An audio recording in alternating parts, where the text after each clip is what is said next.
Hey guys, welcome to my YouTube channel. Last वाले video को इतना प्यार देने के लिए थैंक यू वेरी मच। आज फिर से अपन न्यू चैप्टर स्टार्ट कर रहे हैं। प्राणियों में संरचनात्मक संगठन, जूलॉजी का ये चैप्टर है और इसको फर्स्ट चैप्टर से मान के हम स्टार्ट कर सकते हैं जूलॉजी के। Okay, now start. इसमें हम मोस्टली फ्रॉग पढ़ने वाले हैं और फ्रॉग से मतलब ये है कि एग्ज़ाम में क्वेश्चन कंफर्म आएगा ही आएगा। एक क्वेश्चन या फिर दो क्वेश्चन भी आ सकते हैं, लेकिन एक क्वेश्चन तो इससे ज़रूर आएगा। यहाँ से जो ऊतक वाला और जो कनेक्टिव टिश्यू जितने भी ऊतक के टाइप है वो हट गया है। और कॉकरोच भी सिलेबस में नहीं है, फिर भी कॉकरोच को भी हम पढ़ेंगे। ये सब मैंने नोट्स के थ्रू पढ़ा दिया है, लेकिन एनसीईआरटी में नहीं है, इसलिए मैंने नोट्स के थ्रू पढ़ाया है। आप वो वीडियो भी देख सकते हैं। Okay, start.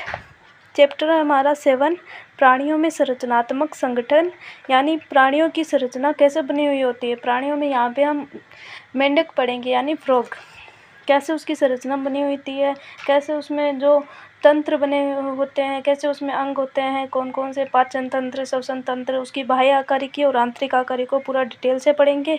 साथ ही उसका महत्व पढ़ेंगे कि उसका महत्व क्या है।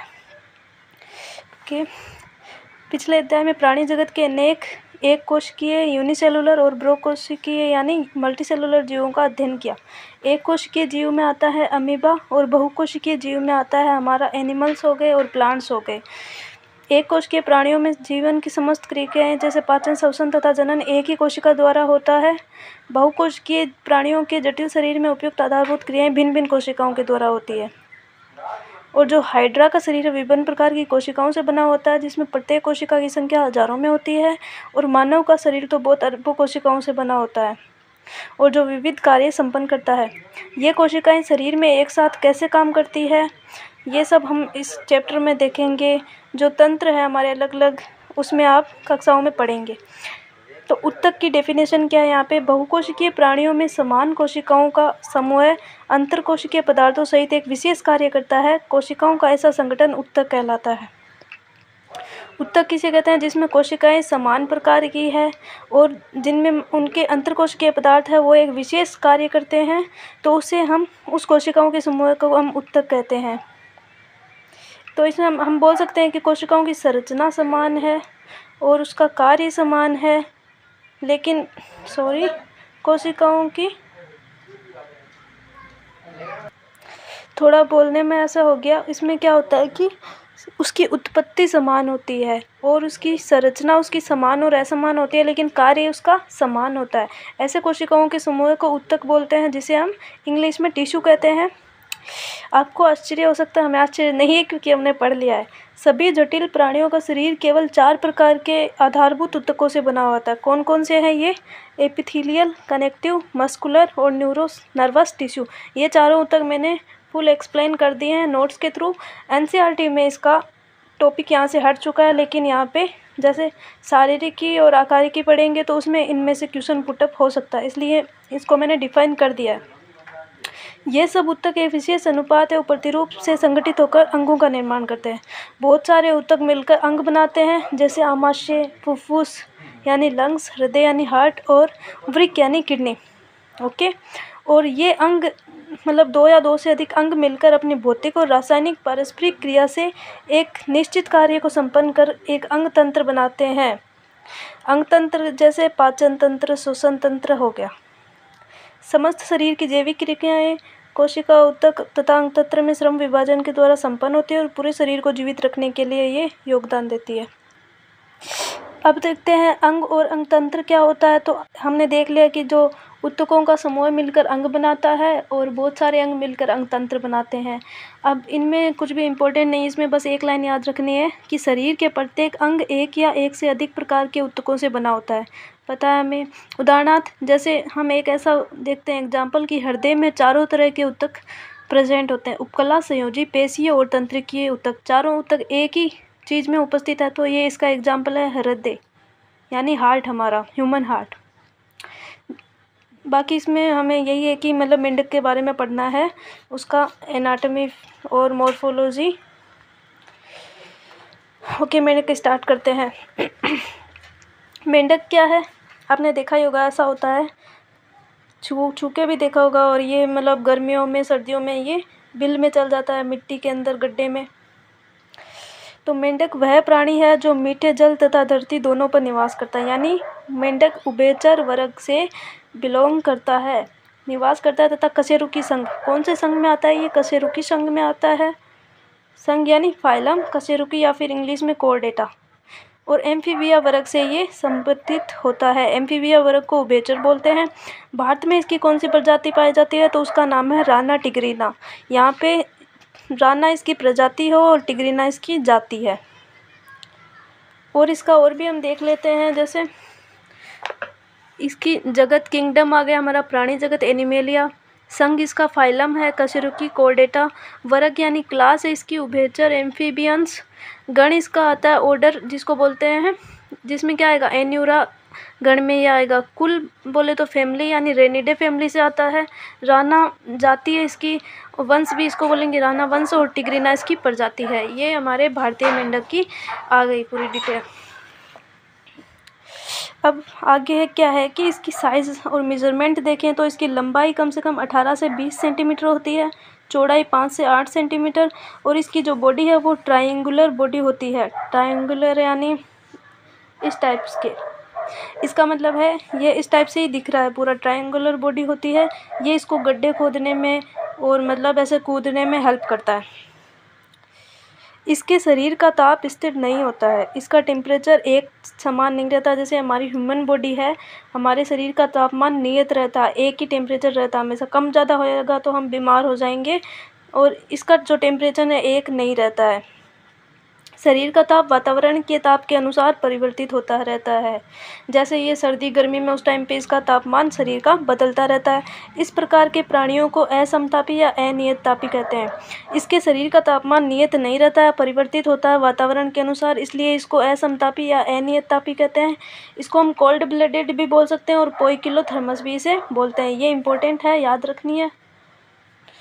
मेंढक के रंग को परिवर्तित होते हुए आपने अवश्य देखा होगा। जिस समय वे घास व जमीन पर होते हैं, अपने शत्रुओं से छिपने के लिए रंग परिवर्तन की क्षमता होती है, जिसे छद्मावरण कहा जाता है। ये भी यहाँ पे इम्पोर्टेंट टॉपिक है, यहाँ से क्वेश्चन बन सकता है कि छद्मावरण किसे कहते हैं। छद्मावरण, मेंढक अपने शत्रुओं से छिपने के लिए वो रंग परिवर्तित करते हैं। जैसे घास में होएंगे तो घास के कलर के जैसे हो जाएंगे, हरे हो जाएंगे। मिट्टी में होएंगे तो वो थोड़े ऐसे मिट्टी के कलर के हो जाएंगे। इस रक्षात्मक रंग परिवर्तन की क्रिया को बोलते हैं अनुहरण या फिर मिमिक्री। मिमिक्री, और इस क्रिया को तो मिमिक्री बोलते हैं, और रंग परिवर्तन की जो इनकी क्षमता होती है उसे हम छद्मावरण बोलते हैं। मेंढक जो होते हैं सर्दी में और गर्मी में नहीं दिखते हैं, वो इस टाइम पे गड्ढों में चल जाते हैं।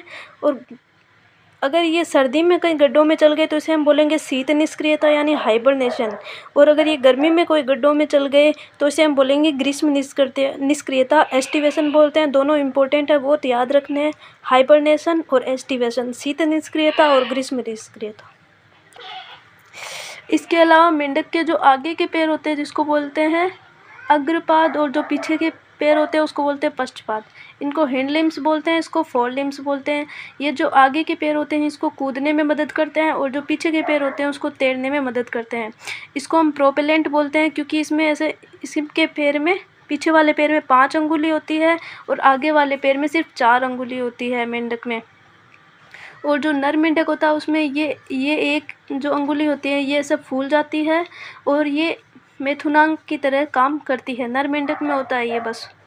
और जो इसका पश्चपाद है उसमें से जालीनुमा ये संरचना पाई जाती है, ये चाकू की तरह काम करती है और ये तैरने में मदद करती है।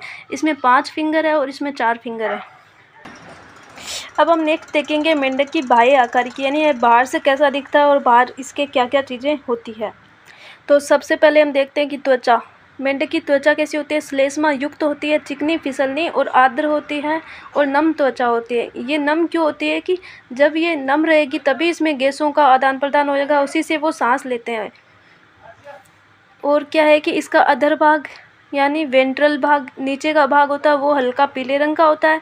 जो इसका पृष्ठ भाग है डोर्सल यानी ऊपर वाला भाग, वो धानी हरा ओलिव ग्रीन का होता है। और जिसमें अभी आपने मेरे को डायग्राम दिखाया था मैंने आपको, तो उसमें देखा था कि उसमें गहरे रंग के धब्बे भी थे पृष्ठ भाग में, ऊपर वाले भाग में। और इसका शरीर है जो 2 भागों में बंटा हुआ था, सिर और धड़, यानी सिर और धड़ उपस्थित होती है, जबकि पूंछ और गर्दन इसमें अनुपस्थित होती है।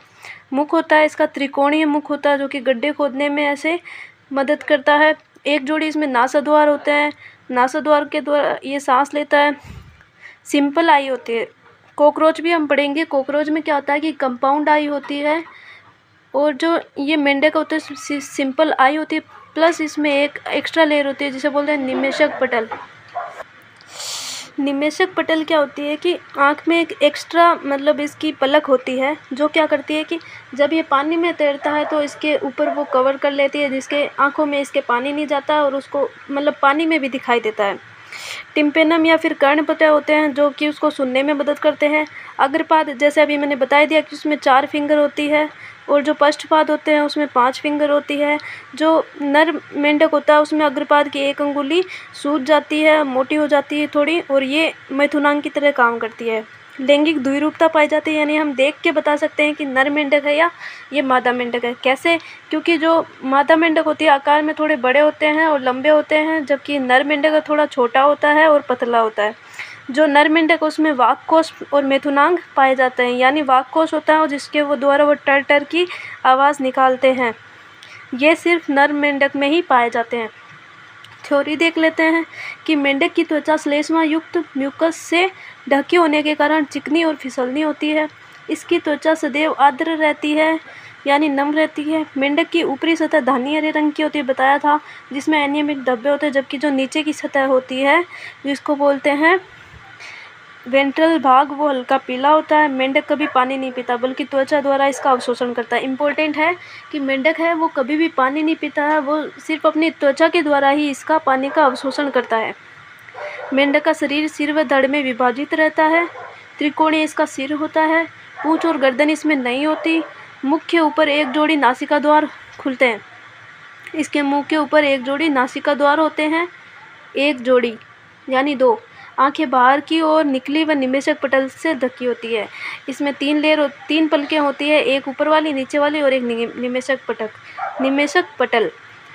ये क्या करती है कि जल के अंदर आंखों का बचाव हो सके, इसलिए ये निमेशक पटल से ढक जाती है। आंखों के दोनों ओर कान होते हैं, 2 कान होते हैं। इसमें टिम्पेनम या कर्णपटल उपस्थित होते हैं जो ध्वनि संकेतों को ग्रहण करने का कार्य करते हैं। ये उससे सुनते हैं। अगर वह पश्चपाद चलने फिरने, टहलने व गड्ढा बनाने में काम करता है। अग्रपाद में 4 अंगुलियां होती है, जबकि पश्चपाद में 5 होती है। पश्चपाद लंबे और मांसल होते हैं, ये मैंने नहीं बताया था उसमें। पश्चपाद की झिल्लीयुक्त अंगुली जल में तैरने में महत्वपूर्ण भूमिका, इसलिए इसको प्रोपेलेंट बोलते हैं। ये चापू की तरह काम करती है। और जो आगे वाले पैर होते हैं अग्रपाद में, क्या होता है कि वो ऐसे शॉक का अब्जॉर्ब करते हैं, शॉक अब्जॉर्बर होते हैं।